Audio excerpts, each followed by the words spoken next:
cuyos personajes por lo regular son animales. Aquí quiero hacer una pausa.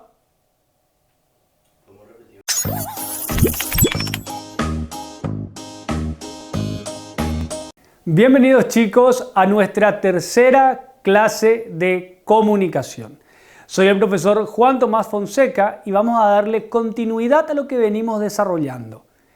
En la clase anterior, para quienes no vieron esa clase, vuelvan y revísenla, analizamos qué es la literatura, sus funciones y los subgéneros literarios.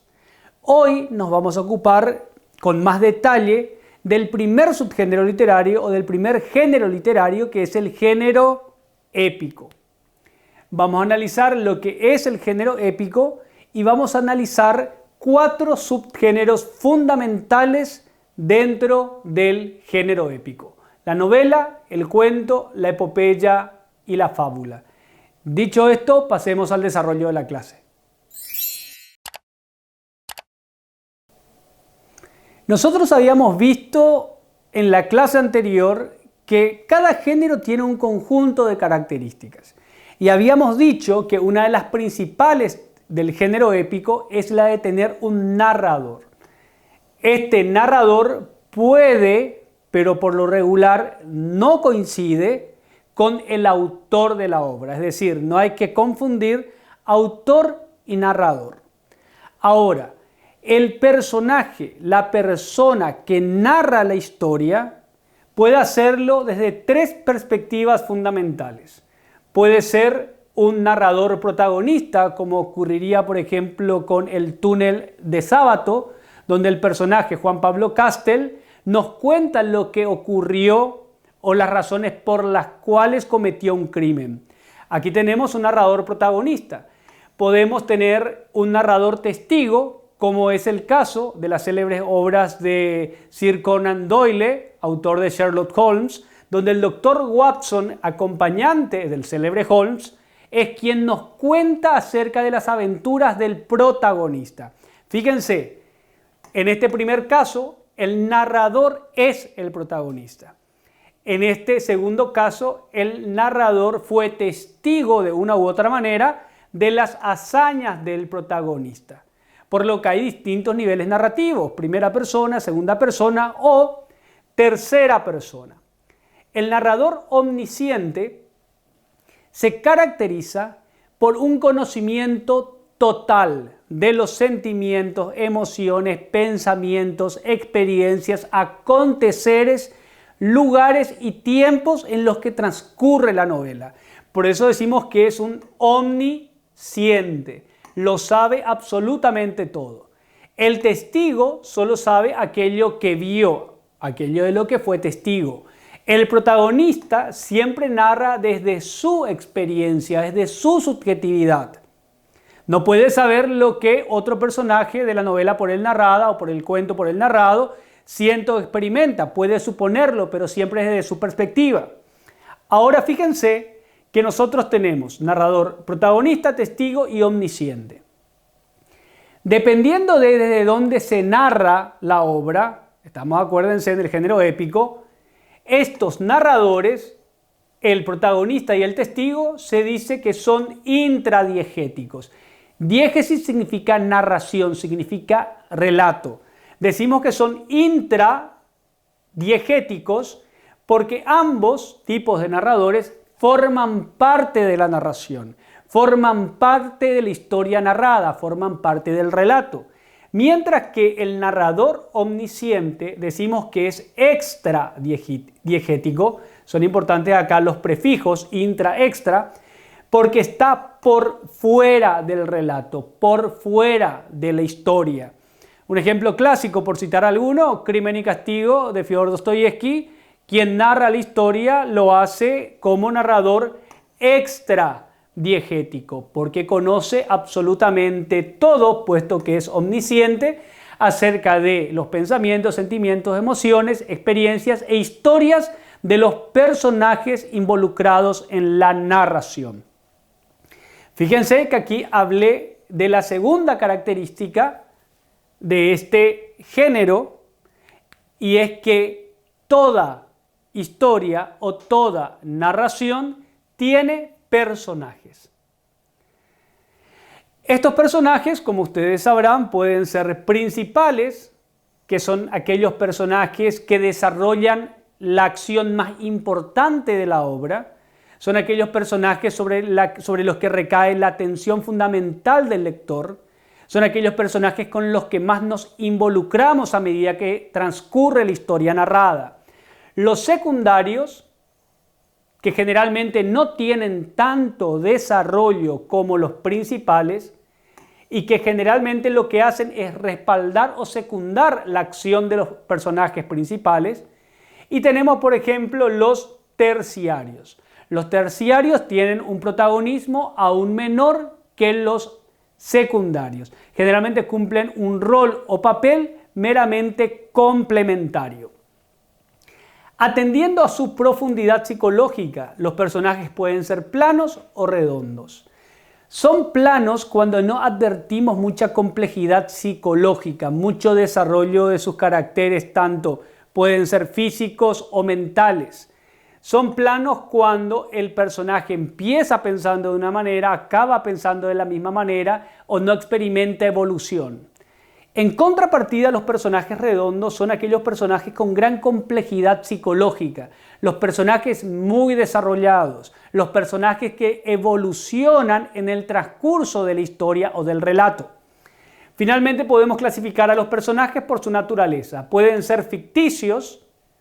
El célebre cuento de Borges, Funes el Memorioso. Funes es un personaje ficticio que tenía una mega hipermemoria, recordaba hasta lo que recordó con una claridad impresionante. Es un personaje ficticio.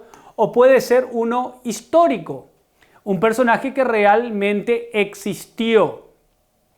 Se me viene a la mente Quo Vadis. Quo Vadis narra o incorpora a su narración personajes históricos que realmente existieron. Lo mismo hacen, por ejemplo, novelas históricas como Guerra y Paz de Tolstoy, donde hay muchos personajes que conviven con los ficticios, pero también existen muchos personajes históricos que realmente existieron. Y por último, los personajes simbólicos que encarnan un determinado valor, una determinada forma de ser, que generalmente funcionan como estereotipos o tipos de una virtud o de un vicio. Esos serían nuestros personajes simbólicos. Ahora, dicho esto, ya hablamos de la narración, ya hablamos de los personajes, que siempre una obra épica tiene narrador y siempre tiene personajes. Se pueden clasificar de más maneras, pero admitamos las tres que utilizamos. Pero siempre una narración se realiza siguiendo un orden específico. Generalmente nosotros clasificamos este orden siguiendo esta estructura. Introducción, se presentan los personajes, se comienza a narrar la historia. Nudo se llama la parte en la que los problemas comienzan a aparecer, comienzan a desarrollarse. Y desenlace, la parte de la obra épica o narrativa en la que los problemas que aparecieron en el nudo son resueltos. Esta es la estructura típica de una obra literaria. Digo típica porque existe otra forma de presentar la narración, que es por medio de una estructura quebrada. Cuando nosotros decimos que la estructura de una obra literaria es quebrada, estamos diciendo, en otras palabras, que este orden lineal, introducción, nudo, desenlace, fue alterado. Ahora, ¿cómo yo altero este orden lineal? Por medio de las anacronías que vamos a estudiar a continuación. Las anacronías pueden ser divididas o clasificadas de la siguiente manera. Por un lado tenemos las analepsis y por otro lado tenemos las prolepsis. No se asusten por los términos, por las palabrejas. Parecen complicadas, pero son sencillas de entender. Y más para quienes suelen ver películas, porque recuerden que las películas, el séptimo arte, es una forma de narración audiovisual.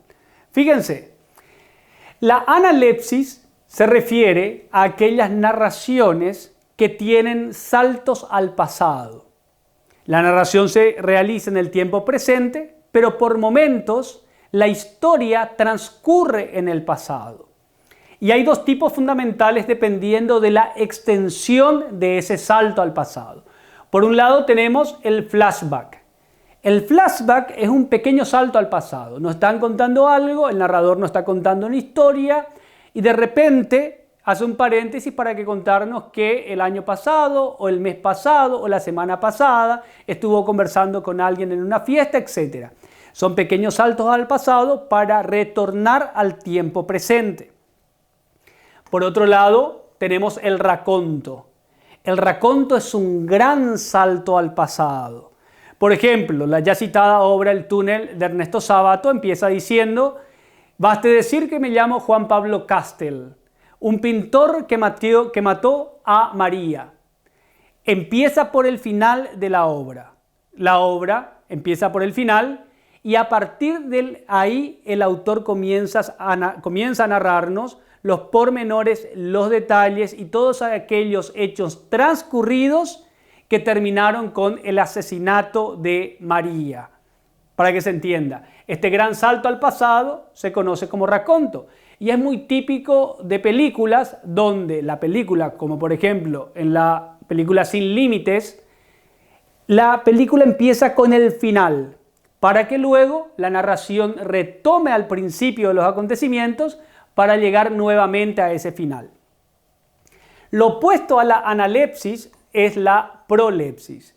Y la prolepsis, así como la analepsis eran saltos al pasado, son saltos pero hacia adelante, saltos hacia el futuro, pequeñas anticipaciones, que dependiendo también de la extensión de esa anticipación, podemos decir que existen flash forward y existen premoniciones. Las premoniciones son grandes saltos al futuro, mientras que los flash forward son pequeños saltos al futuro, que se ve muchísimo cuando los personajes imaginan, recuerdan cosas. Las estructuras quebradas entonces presentan las anacronías, que no es otra cosa que ruptura temporal. Estas anacronías, por lo que dijimos, pueden ser analepsis, saltos al pasado, o prolepsis, saltos al futuro. Dicho esto, pasemos a definir nuestros subgéneros dentro del género épico. En primer lugar tenemos la novela. ¿Cuáles son las características de la novela? La novela se caracteriza por ser un relato, una narración de cierta extensión. No es, por lo general, ni siquiera las novelas cortas, no son obras breves, contado por un narrador que ya analizamos, que puede ser intradiegético o extradiegético, testigo protagonista omnisciente, que desarrolla un argumento. El argumento es aquello sobre lo cual trata la obra. ¿Está? El argumento es aquello sobre lo cual trata la obra. Es la esencia de la historia, en el que aparecen personajes que pueden ser de distintos tipos, principales, secundarios, terciarios, planos, redondos, ficcionales, históricos, etc. Aparecen personajes que actúan en un espacio y tiempo determinado. Si nosotros tomamos cualquier novela, vemos que siempre existe un narrador, siempre por lo general es una obra extensa, Crimen o Castigo, David Copperfield, Tiempos difíciles, Madame Bovary, todas son obras de cierta extensión, todas ellas con un narrador y un argumento, y personajes que desarrollan la historia en un tiempo y en un espacio determinado. Esto es la novela. ¿Con qué generalmente puede llegarse a confundir? Una novela no se confunde, pero que es muy parecido al estilo, a la estructura de una novela. Tenemos el cuento. El cuento también pertenece al género épico y se caracteriza por ser de corta extensión. Otra característica de los cuentos es que no son tan elaborados los personajes, no existe tanta complejidad argumentativa como sí pueden existir en una novela. Es un subgénero narrativa de corta extensión que exige mayor concentración, principalmente debido a su brevedad y supresión de lo innecesario. Hay menos espacio, por expresarlo de alguna manera, para desarrollar la historia, para desarrollar a los personajes, para complejizar la trama, que en la novela. Por lo tanto, exige mayor concentración y supresión de lo innecesario. Fíjense en este cuadro cuáles son las diferencias fundamentales entre un cuento y una novela. La novela se caracteriza por tener gran extensión, el cuento por su brevedad, la novela por su complejidad argumentativa, aparecen personajes principales, secundarios que se interrelacionan, otra vez los secundarios con los terciarios, hay gran complejidad argumentativa, puede haber una historia principal, una historia secundaria, hasta terciaria, ¿sí? Es muy importante entenderlo. El cuento tiene simplicidad argumentativa, el que ya les dije, Funes el Memorioso, El gato negro de Edgar Allan Poe y otros tantos cuentos. Siempre existe un argumento fundamental que no se complejiza demasiado. Luego tenemos que en la novela tenemos muchísimos personajes, tomemos una muy famosa, Guerra y Paz de Tolstoy, donde encontramos personajes de todo tipo y laya. Hay multitud de personajes, entre los cuales encontramos principales, secundarios y terciarios. Los personajes en un cuento generalmente son, en comparación a las novelas, mucho menos. Tenemos 2, 3, 4 personajes como mucho. Periodos temporales amplios. Nosotros tenemos, por ejemplo, Orlando o Marzo, por tomar un cuento de Mujica Lainez y Virginia Woolf, que duran siglos. La trama o el argumento se desarrolla durante siglos, literalmente, mientras que los periodos temporales de los cuentos generalmente están mucho más limitados. Y lo que pasa con los tiempos también ocurre con los espacios o lugares donde las tramas o argumentos se desarrollan. Multiplicidad de lugares en el caso de la novela, desarrollo espacial restringido en el caso de los cuentos.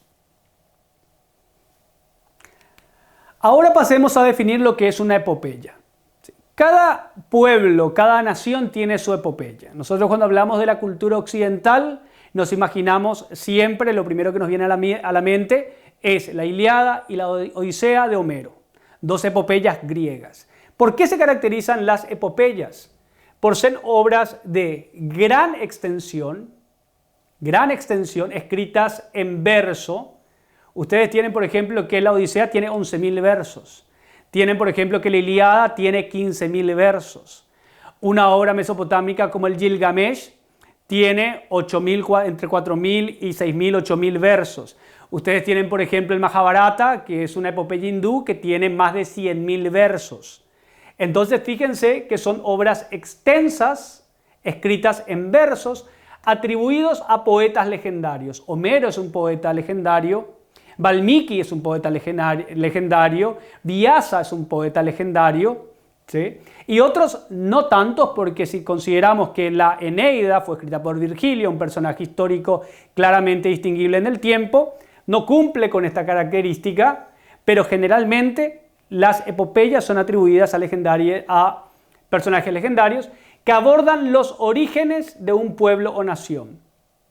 Ramayana y Mahabharata del hindú, la Ilíada y la Odisea del pueblo griego, de los aqueos, la Eneida del pueblo romano, etc.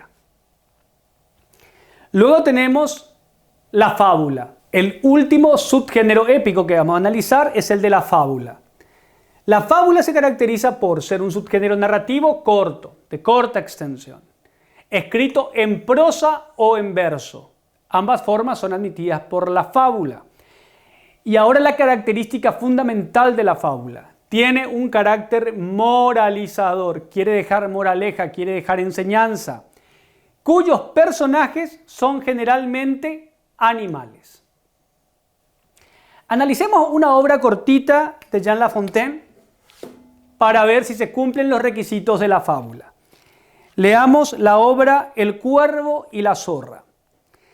Dice la fábula: sobre un árbol un cuervo presumido tenía con el pico un queso asido. Hasta aquí ya nos advertimos que está escrito en verso. La zorra que lo olía y codiciaba, astuta de esta suerte, le lisonjeaba: adiós, señor don Cuervo, muy buen día, qué hermoso y qué galán. Usted sería el fénix de estos bosques, si cupiese que a su pluma su voz correspondiese. Con esto el cuervo se envanece tanto que emprende a hacer alarde de su canto.